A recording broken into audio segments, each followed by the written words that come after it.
ফুটফুটে এক কন্যা ও এক ছেলে সন্তানকে রেখে মুসলিম ঘরের এক গৃহবধূ তার স্বামীর ঘর ত্যাগ করে পালিয়ে গেল এক হিন্দু ছেলের সাথে।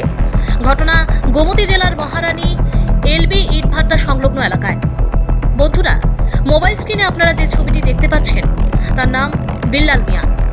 একসময় তার বাড়ি ছিল কাঁকড়াবন রানী এলাকায়। বর্তমানে সে গোমতী জেলার মহারানী এলবি ইটভাটা সংলগ্ন এলাকায় বসবাস করছে। এই বিল্লাল মিয়া আজ থেকে 17 বছর আগে বিয়ে করেন মেলাঘর কুন্দ্রাঘাট ঝুলন্ত ব্রিজ সংলগ্ন সাত্তার মিয়ার মেয়ে সুবেদা বেগমকে। বর্তমানে তাদের 11 বছরের একটি ছেলে ও 14 বছরের একটি মেয়ে সন্তান রয়েছে। বিল্লাল মিয়া যখন কাঁকড়াবন রানীতে ছিলেন তখন তার স্ত্রীর পরকীয়া এতটাই বৃদ্ধি পেয়েছিল, শেষ পর্যন্ত বিল্লাল মিয়া সম্মান রক্ষার্থে কাঁকড়াবন রানী ত্যাগ করে মহারানীতে গিয়ে বসবাস শুরু করেন। আজ 7 বছর হয়ে গিয়েছে তার স্ত্রীকে নিয়ে মহারানীতে বসবাস করছে, কিন্তু সংসারে অভাব অনটনের কারণে বিল্লাল মিয়া আজকে 3 বছর চেন্নাইয়ে কর্মরত রয়েছেন।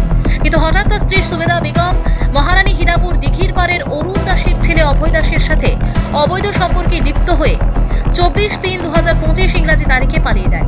এই ঘটনার খবর পেয়ে স্বামী বিল্লাল মিয়া মাথায় যেন আকাশ ভেঙে পড়ে। এর কারণ তাদের 14 বছরের একটি মেয়ে ও 11 বছরের একটি ছেলে রয়েছে। তার স্ত্রী যে সর্বনাশ তার করেছে, সে এখন দিশাহীন অবস্থায় হয়ে তার ছেলে সন্তানকে ও মেয়ে সন্তানকে পাওয়ার জন্য আকুল আবেদন জানাচ্ছে। এদিকে বিল্লাল মিয়া চেন্নাই থেকে বাড়িতে এসে অভয় দাসের বিরুদ্ধে থানায় মামলা করবেন বলে জানান। ভাই, আমি বিয়ে করছি যে 18-19 বছর হইব। আমার 18-19 বছর হইব আমি বিয়ে করছি যে। আর আমার বাড়ি হয়েছে মহারানী, বউয়ের নাম হয়েছে শুভদাস। আর যে ছেলে রয়ে গেছে এই ছেলের নাম হয়েছে অভয় দাস, আর ভাইয়ের নাম অরুণ দাস। বাড়ি মহারানী হীরাপুর, ফুলার বাড়ি হয়েছে মহারানী হীরাপুর দিঘির পাড়। আমার বাড়ি হয়েছে মহারানী এলবি ভাটার লগে। আর আমার চেন্নাই 3 বছর আছে। আমি 3 বছরের যা জমানো টাকা আর 1 লাখ টাকা বাক্স গ্রুপের তো লইছি।